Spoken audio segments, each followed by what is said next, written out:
Hi, Jean Schnupp here. Welcome to another Savvy Sightseer video vacation. This time we are venturing out west to see one of the seven natural wonders of the world, along with some other very impressive natural sights guaranteed to astound and inspire you. Whether just to admire the varied and stunning scenery, or to challenge sheer walls by climbing, or to bike, hike, meander, whatever, our largely untouched national parklands and canyons can appeal to virtually everyone. We will start in Arizona with one of the most famous canyons in the world, the Grand Canyon. Then we'll move up into the Navajo Nation with Monument Valley, and over to Utah for Bryce Canyon and Zion National Park, and then back into Navajo Nation with a stop at the very dramatic Antelope Slot Canyon. I have to give you a little bit of a word of warning here. I had to yank out my trusty old thesaurus for this program. You run out of adjectives to describe the many beautiful vistas. So join me now as we go westward. There are wonders of the world, and then there are wonders of the world. Many point to the Great Wall of China or the pyramids as examples, but those are man made, and as wondrous as they are, I feel they take a back seat to naturally occurring, stunningly magnificent wonders. Included in the top seven of those is the truly awe inspiring 277-mile long Grand Canyon. Mother Nature took her time with this sculpture, crafting it over millions of years, using the Colorado River as her gouge to carve out incomparable landscapes of staggered bands of colorful rock, deep crevices, and sheer walls up to a mile tall. The first non natives to see the canyon were reportedly Spanish explorers searching for the fabled seven cities of gold in 1540. In response to their quest for an easy water route to the Pacific, they were led by native Hopi people to see a great river. Their hopes, though, were dashed by the sight of a daunting rush of the Colorado. They deemed it impenetrable wasteland, a sentiment repeated more than 300 years later by an Army Corps of Engineers leader, Joseph Ives. In 1857, he declared the canyon altogether valueless, a profitless locality that resembles a vast ruin. He added that once you're there, there's nothing to do but leave. He predicted it would be forever unvisited and undisturbed. It wasn't until another decade passed that John Wesley Powell, a geologist with a love of the outdoors, who was intent on making the first scientific survey of the region, set sail down the Colorado and saw the beauty, not just challenge, of the canyon.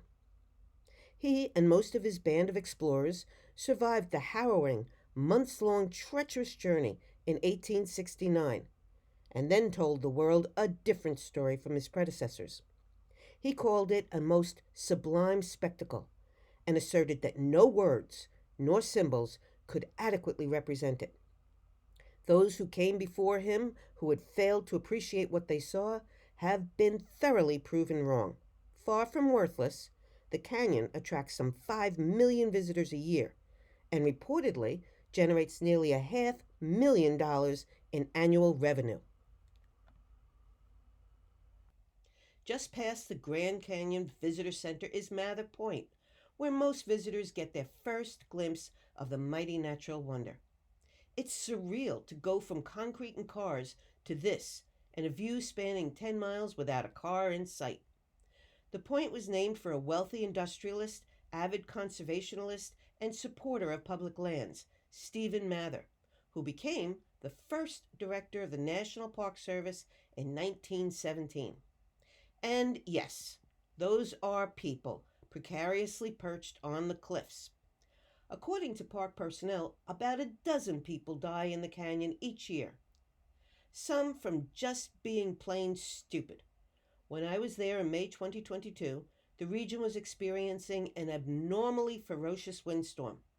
I am still amazed I didn't actually see anyone go over the edge while they challenged nature just to get the perfect selfie. While it is easy for visitors to get caught up with the fantastic views, they should remember that the park is not just something to look at. For many, it has been home. For countless generations, Grand Canyon has been a residence and sacred space for 11 different tribes within the Southwest, some of which are more familiar names to us, such as Navajo, Apache, Hopi, Paiute, Yavapai, and Zuni. A flip side of the COVID restrictions is that the formerly in person presentations by these tribal members has now been converted to video for everyone to enjoy, even those who never set foot in the state. For the entire series, go to this website. Now, here's the beauty of watching a video program. You can pause now and copy the link so you make sure you get it exactly. Although the South Rim Trail from Mather Point west is paved and much of the way with guardrails, some people with height fears could still be a bit overwhelmed. The good news is they can enjoy the scenery anyway, safely and in blessed airco in the summer and heat in the winter. About 3/4 of a mile from Mather is Yavapai Point, where a viewing station gives new meaning to the term picture window, through which I took this photo. It's a nice improvement over the original 1928 open-air version of the building. For those who don't want to hike along the rim at all to get to this view, the Yavapai Point is a stop on the park's very convenient shuttle bus route. In addition to the views at Yavapai, there's also a geology museum showing off beautifully crafted artwork, three-dimensional models, photos, and interpretive panels which allow visitors to see and understand the complicated geologic story of the area. This section of the South Rim Trail from Yavapai, called the Trail of Time, gives you a good idea of how easy the walk is in many places. The area here is equal parts view and information for those interested in learning what happened here over the course of more than 2 billion years. Along the Timeline Trail are a series of exhibits that explain how the Grand Canyon and its rocks formed. About every 3 feet, a marker explains roughly over 1 million years of development. From this vantage at Hopi Point, you get a great view of the Colorado River. From its inception in the Rocky Mountains of Colorado, the river cuts 1,450 miles in 7 states: Colorado, Wyoming, Utah, Nevada, Arizona, New Mexico, and California, and then continues on into Mexico. For a sense of how Native Indians lived right on the edge of the canyon more than 100 years ago, there's the Hopi House, built in 1905 by female architect, a standout of the era, Mary Coulter. She took her inspiration from a 900-year-old North American Indian village in Navajo County, Arizona. For the building, she used native materials and followed a standard Hopi design.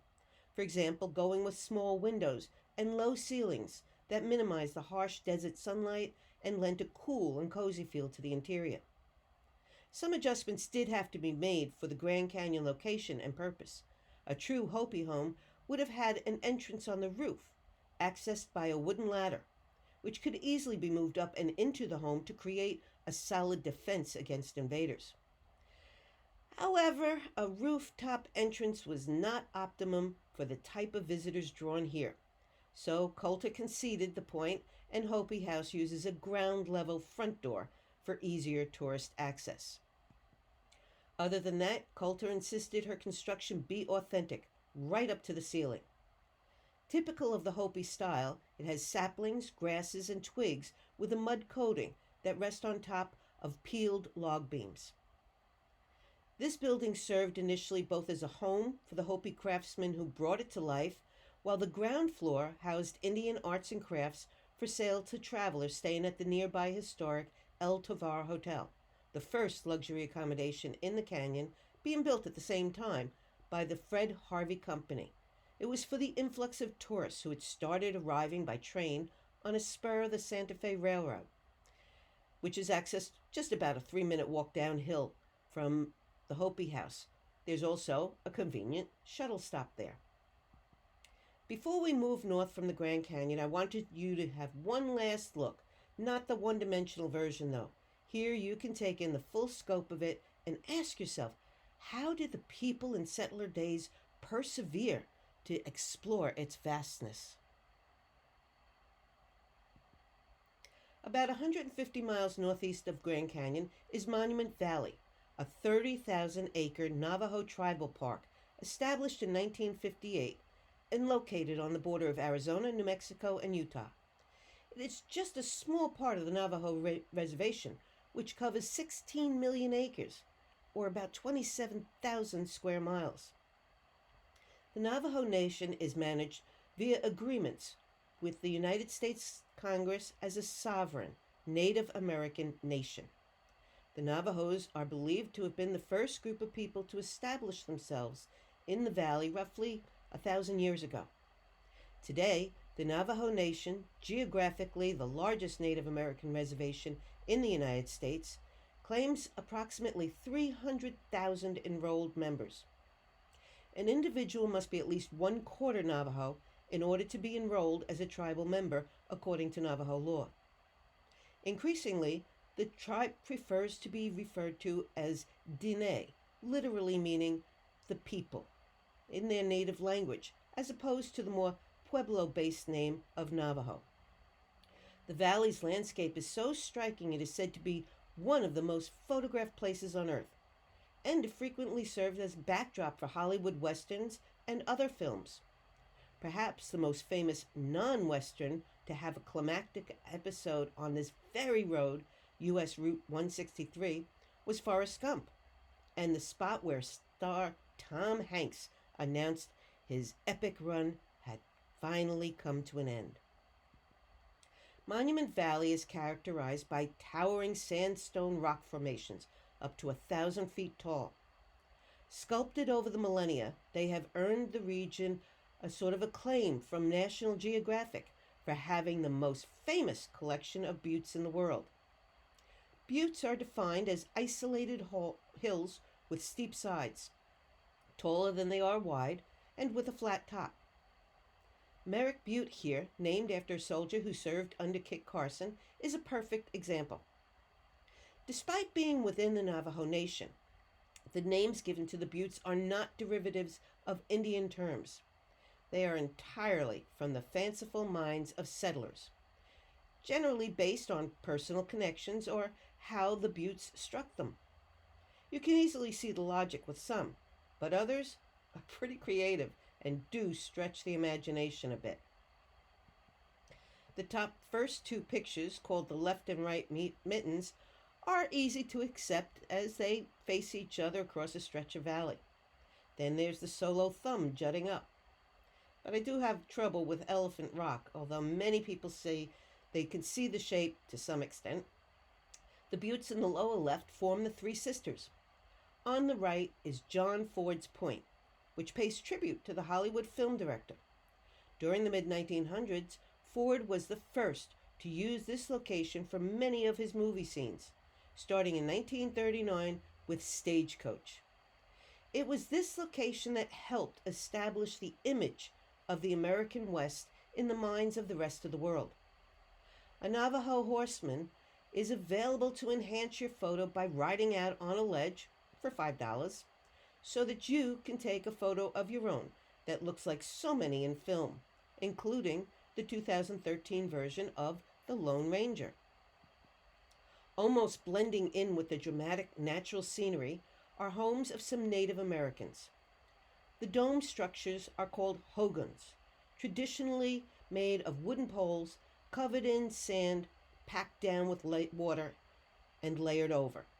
The doorway of each hogan opens to the east so good blessings could ride in on the beams of the rising sun. Today, many Navajo families still live in hogans, although somewhat more updated, with roofs constructed of wood or cement. In some cases, trailers or more modern houses are tending to replace them. Every family, though, even if they live most of the time in a newer home, must have the traditional hogan for ceremonies and to keep themselves in balance. By shocking contrast, the inside bears no resemblance to the exterior, and huge juniper logs are pieced together like a puzzle without using nails or mortar of any kind. There's a central hole in the roof which serves a few purposes. One is for smoke from the fireplace to escape. Another is more symbolic.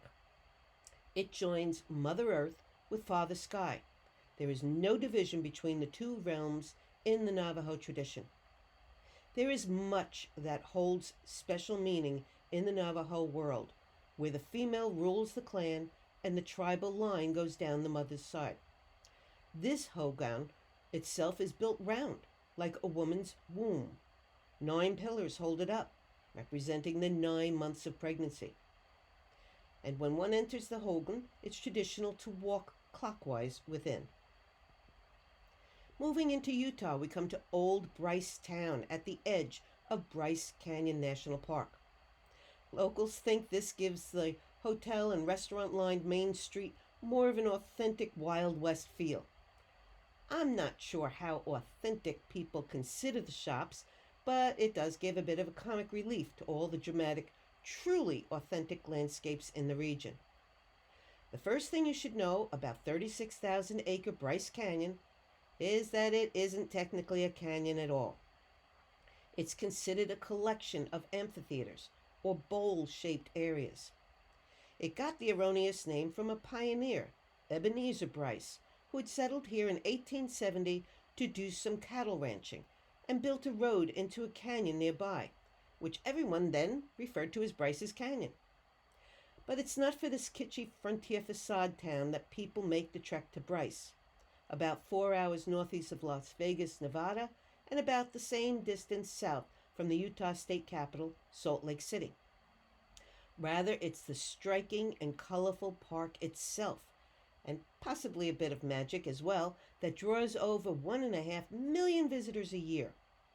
Park rangers have a term for the reaction of visitors when they first glimpse the amphitheater of sandstone formations that the park is famous for. They call it the Bryce Moment. And now, for your own Bryce Moment. What's truly amazing about places like Grand Canyon and Bryce is why there are so many designated viewing points. It's all the same canyon or amphitheater, but from each point, the view can be totally different because of the angles of how you see the rock formations and the way the light and shadows play across them. The vast array of irregular rock spires in Bryce are called hoodoos. Early residents, the South Paiutes name for today's Bryce Amphitheater, certainly captured the visual. It translates to the red rock standing like a man in a hole. The tribe believed the rocks to be ancient legend people, turned into stone by the trickster god Coyote as a punishment for their selfish and disrespectful behavior. Actually, they are tall spires consisting of soft rock that is eroded away from a harder core. While these are not unique to Utah, Bryce does have the largest concentration found anywhere on Earth. That's due to a sort of perfect storm of conditions. Hard and soft rock combined, persistent rapid freezing and warming in short periods of time, and water. Nighttime snow melts during the day and trickles down into the rock, then expands when it refreezes later in the day, wedging the rock apart. Bryce Canyon experiences over 170 of these freeze-thaw days during the year. From different lookout plateaus around the amphitheater, the view can be completely new. Here at Bryce Point, the southernmost area of the park, you find great, sprawling and panoramic views.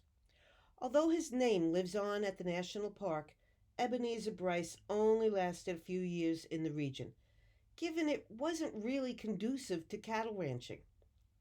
"Well, it's a hell of a place to lose a cow," he said. Walking along the rim from Sunset to Sunrise Points, on about a half-mile paved path, proves the point of perspective. At Sunrise Point, the colors are truly vivid. Iron oxide minerals supply the vibrant red, oranges, and yellows of some of the cliffs, and patches of pink and purple are caused by manganese oxides, and they add to the rainbow of color. And then there's Sunrise Point, at an elevation of about 8,100 feet. This is a very popular spot, given it is an easily accessible viewing point and nearby one of the shuttle stops. From the lookout, you get a great 360-degree view of the bowl, making a wonderful choice for stargazers. In 2019, Bryce Canyon National Park officially gained International Dark Sky status. Bryce Canyon's high elevation, clean air, and remote location creates some of the darkest skies in the country.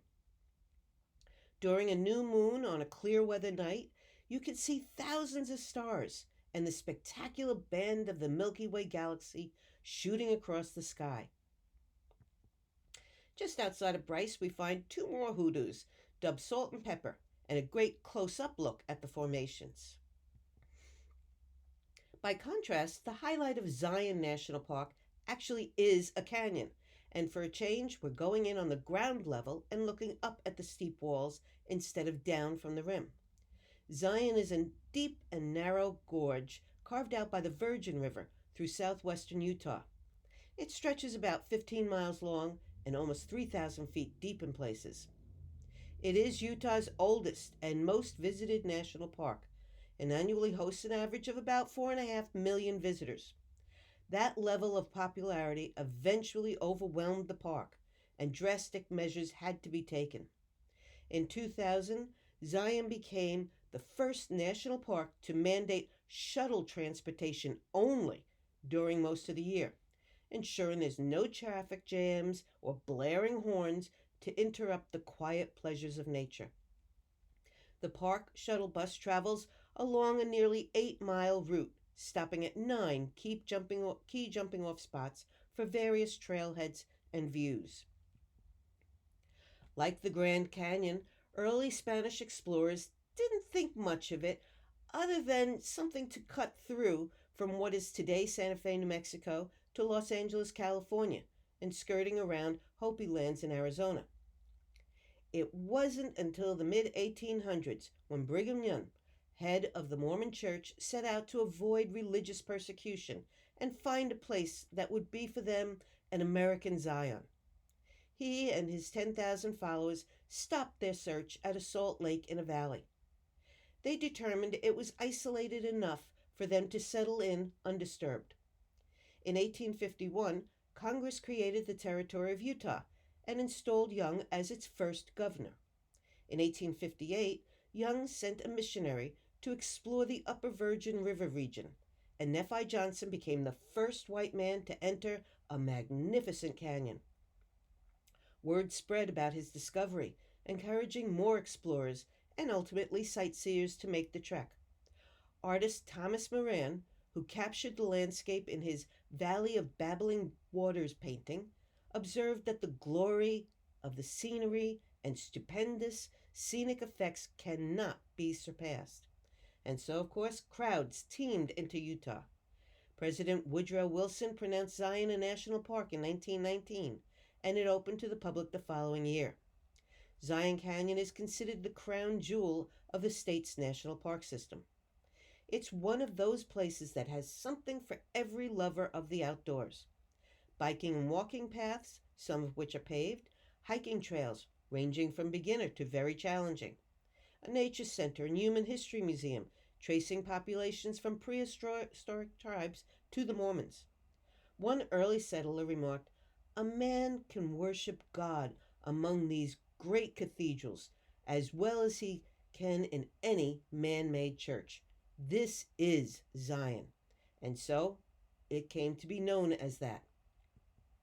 Given the religious nature of the earliest settlers, it's no surprise many of the massive peaks have been christened with names pulled from the Bible, like temples or towers of the Virgin, and here Court of the Three Patriarchs, identified as Abraham, Isaac, and Jacob. And then there's Angel's Landing. When Methodist minister Frederick Fisher came upon this one in 1916, he said it was so high only an angel could land on it. The trail leading to the landing is considered one of the U.S.'s greatest hikes, and many brave the almost 5.5 mile round trip, tagged as strenuous. It's characterized by 1,000-foot drop-offs. In some particularly challenging areas, There's a handrail of sorts, but it is only a heavy metal chain bolted to the rock walls. The reward for braving the trek is, of course, the view at an elevation of nearly 1,500 feet, higher than any building west of the Mississippi. Like the park itself, this hike became overrun by visitors, prompting new measures in 2022. Everyone who wants to experience the untamed adventure and get a classic photograph from Angel's Landing now needs to have a permit. Hikers must enter a lottery for a chance to get the coveted pass, issued in 3 time slots, and tentatively limited to 120 people per hour on the trail. A phenomena seen in various areas of Zion are gardens of ferns and flowers that cling to the sheer mountain walls. Unlike their soil based cousins, they are able to establish themselves in rock where they thrive. These so called hanging or weeping gardens develop when water seeps in through the top sandstone layer and then, when it hits a hard rock layer, is diverted to flow horizontally along cracks until it oozes out of the porous sandstone to nourish the shrubs.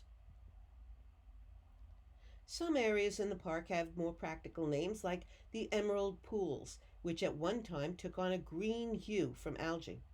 Hikers have a choice of challenge and view levels between the easier accessed lower pool to the more challenging and considered best upper pool. Unfortunately, given the recent drought, water levels were very low, and even the Virgin River itself going through the canyon was not very robust in 2022. But still, it provided a great spot to sit and relax and give me a peaceful view while I took a lunch break on a convenient fallen log. The end of the shuttle line is just the starting point for more adventures. From the Temple of Sinawava, named by Union Pacific Railroad Public Relations exec as a tribute to the Southern Paiute Coyote God, the railroad had a vested interest in contributing to the park's allure. It had added a spur line in 1923 to encourage tourism, and in 1925 collaborated with the National Park Service to build a lodge, the only overnight accommodations in the park. Visitors can again opt to follow an easy walk the riverside for about a mile, and then take pictures of pretty waterfall and call it a day, or they can bump the adventure up a notch and continue on into the Virgin River to hike about 3.5 miles into the Narrows. At barely 20 feet wide in some areas, it is the skinniest section of Zion Canyon. Given its narrowness and steep walls, Zion is technically termed a slot canyon. A very different type of slot canyon is on the Navajo Nation's land near Page, Arizona, and the Utah border. Upper Antelope Canyon was discovered in 1931 by Sue Sosi, a Navajo girl, then 12 years old, herding her sheep. The tribal name for the phenomena translates to the place where the water flows through the rocks. The tribe considers the canyon to be spiritual and very sacred to the Navajo culture and way of life. They view it as a symbol of the gifts of Mother Nature, the passage of time, and the fact that there are things larger and greater than themselves. The forces of nature have pulsed through this canyon, leaving beautiful swirling formations behind. Lit by sun pouring in through the open top, the walls, some 120 feet tall, take on stunning shades of orange and yellow, pinks and grays. Due to the importance to their heritage, the tribe made the Antelope Canyon a Navajo tribal park in 1997, and hikers cannot enter Upper or its sister Lower Antelope Canyon without being accompanied by a Navajo guide.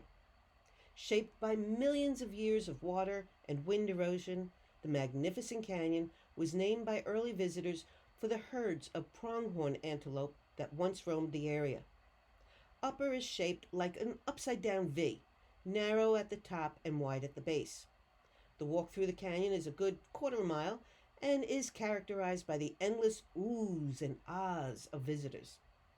The entrance to Lower is about 7.5 miles away, and that canyon is just as beautiful, but more challenging. Unlike Upper with its ground-level entrance and trail, Lower is accessed by means of steep ladders that take you down to the canyon floor for about a mile tour. These are said to be the most photographed slot canyons in the world and are often the preloaded screensaver on computers. Shadows change the look completely. Although the wider base of the two canyons, in places upper is a bit tight. Notice how narrow the passage is here. Nature isn't done with the canyons, and flash floods are a constant concern. In 1997, one of the deadliest floods hit when a 40-foot high wall of water swept through Lower Antelope Canyon, killing 11 hikers. The jutting out rock on the right, nicknamed George Washington by someone with a creative imagination, is evidence of ongoing changes. At one time, the floor was more than 6 feet below the imagined chin line. Now it nearly touches it. It seems that big floods sweep the fine red sand out, but smaller floods bring it back in, and efforts to shovel out the sand were fruitless. When the angle is just right, beams of sunlight radiate down into Upper Canyon like Star Trek transporter beams. Unfortunately, I was there a bit early for the full effect of the famed sunbeams, but one extraordinary photographer hit it just right, resulting in the most expensive photograph ever sold. Australian photographer Peter Lick achieved a place in art history when his monochrome Phantom sold for a record-breaking, wait for it, $6.5 million in late 2014. The color version, called Ghost, surprisingly didn't sell for anything near the shocking price of Phantom, with its eerily beautiful black and white scene capturing a ghost-like cloud of dust. Certain textures and contours found in nature lend themselves beautifully to black and white photography, said Lick. The intensity of contrasting light and dark spaces was surprising, but made for some of the most powerful images I've ever created, he added. I like to end all of my programs with the words of Dr. Seuss. Sometimes you don't appreciate the moment until it becomes a memory. And I like to add to that, always remember to celebrate the moments and treasure those memories. I hope you've enjoyed your journey through the incredible national parks and canyons of our Southwest.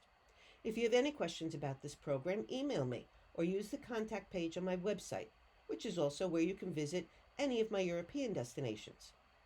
And you could also check my programs tab there to see what I'll be presenting, either virtually or in person. If you liked this look at America's Western Wonders, you might want to catch my Arizona Amazing and Awesome program. That one focuses on the incredible diversity of the state beyond the Grand Canyon, from Phoenix through deserts to Utah's border, with so much in between. Well, so long for now.